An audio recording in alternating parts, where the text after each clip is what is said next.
Section 5.3 is all about multiplying polynomials.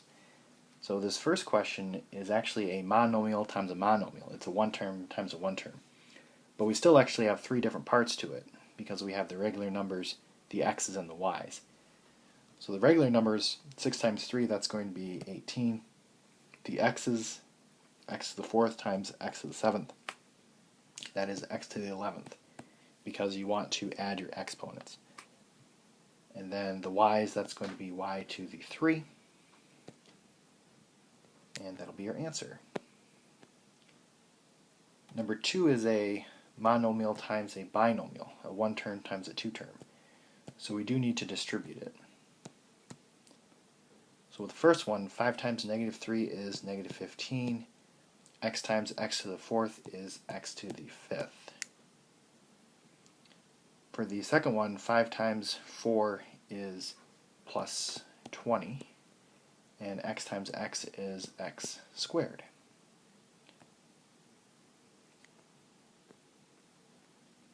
Then lastly on 3, this is a monomial times a, I don't even know if it's called a quadrinomial, but it's got 4 terms. So I would have to distribute that to all of them. Okay, so the first one, 5 times negative 5 is negative 25. X times x cubed is x to the 4th. Y squared times, there isn't really any other y's, so the y squared just comes along for the ride. Okay, so 5 times negative 6 is minus 30. X times x squared is x cubed. And the y squared comes along. 5 times, it would be an implied 1 here, so that would be just plus 5. X times x is x squared. And the y squared doesn't have anybody to combine with. And then minus 1, it would be minus 1 times 5 is minus 5.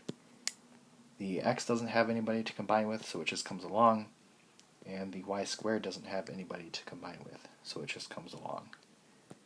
So a lot of multiplications, but this will be our answer.